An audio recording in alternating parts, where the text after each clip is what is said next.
Original used to put $100 bill on the dash and tell you if you get it, you could have it. One day I was driving home from work and taking a different route, just going through this neighborhood. And, you know, I like looking for Mustangs or whatever. And just looked up this driveway and I saw the very back corner, and I knew it was a Mustang. And I could tell it was yellow, but all I could see was just like the bumper and the trunk and the tail lights. And finally, then I stopped and went and talked to him, and been there a few times to talk to a real nice man. It's a 1970 Boss 302. He's the original owner. But it's funny how some people can spot a car and other people can't just driving along. I mean, it's hard to spot sometimes. Oh yeah, they are. But I've been fooling Mustangs since 1980, and I like looking for cars on the hunt. It's just a lot of fun. Oh, there he is. Hey. Little wet out here, huh? Yeah. I'm Jerry Heasley. Good to meet you. Reginald. Reginald? Hey. So we want to do a little deal on your Boss 302, your original owner, and it'll be in Mustang Monthly, and then is it okay if we post it on YouTube? Okay. Fine. Okay. All right. So an original owner with his original car, unrestored, going back to 1969. Very rare. So I went to service October 69. I saw the Boss 302 yellow, like mine is, on the cover of Motor Trend. And I said I had to have one because my buddy had Grabber Orange, a Boss that he had bought. I got drafted, and while I was in the service, we ordered the Boss 302. It came. I was in the barracks one day, and my ex-wife was ex-wife now, but then she was my wife and my homeboy. They came up to Fort Polk to bring the car. I had been telling all the guys in the barracks that I had a car just like the one that was on the cover of Motor Trend, and they didn't believe me. So when they drove up, I was inside, and a couple of guys were outside, and they ran into the barracks and to tell me that a lady and somebody else was in a Boss 302, just like the one I said I had. I went outside and it was them. I had to give everybody in the barracks, which was like almost 100 guys, a ride in the car. That's Fort Polk,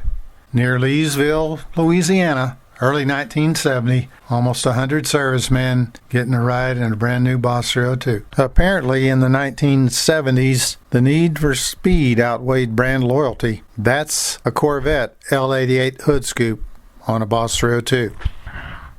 Reggie even radiused the rear fender wells to fit bigger tires. When I finished basic, I went to Fort Sam Houston in San Antonio to take medical training. And it was during the time when the president was bringing everybody back from Vietnam. So my class, I think, was 555 medics. Only 5 of them went, and I was lucky not to go at that time. I went to Fort Hood, Texas. I spent the rest of my time at Fort Hood. I was working in the dispensary and taking care of guys that were coming home from Vietnam. But other owners sold their Boss 302s. Why did Reggie keep his all these years? I got out in 71, August of 71, came back to Baton Rouge to go to finish school. On my way back home, my car started acting up. I don't know what happened, but anyway, by the time I got to Baton Rouge, I had 6 cracked pistons. A buddy of mine, we took the engine down and rebuilt it, bored it over 30,000 and put new pistons in, 12-to-1 pistons, I think they are. And we changed the factory cam to a Le Mans cam. I think it was like a 510 lift cam, 300 degrees, something like that. I'm trying to remember what, because it's been a long time. He had a Mustang 428 and I had the Boss. We'd go to Irvinville and race sometimes, but most of the time we were on the street. I've had the opportunity several times to sell it, but I decided not to do that. And so it's been sitting for a while now, and I had some damage done to it. Somebody stole the louvers off the back window. The grass cutter broke a couple of windows, so it's been sitting covered up until I build a garage, and I'm gonna start doing work on it When I was stationed in San Antonio, my buddies, two buddies of mine, we had a weekend pass. You could go 150-mile radius. It was about as far as you could go without getting into trouble. But we ended up in Baton Rouge somehow, which was, 600 or 700 miles away from the post. And we were late getting back to the barrack. So I was doing about 130. Going down the hill, one of the hills, I saw this shiny metal on the other side of the highway, and I knew it had to be a state trooper. He came across the highway. It was on I-10. He got out, and he was a big fella. He had a big cigar in his mouth, and he said, "Where you guys going in such a hurry?" He said, "You know, I clocked you at 130. I said, "Well, we're trying to get back to the base." He said, "Oh, you soldier boys, huh?" I said, "Yeah, we soldiers."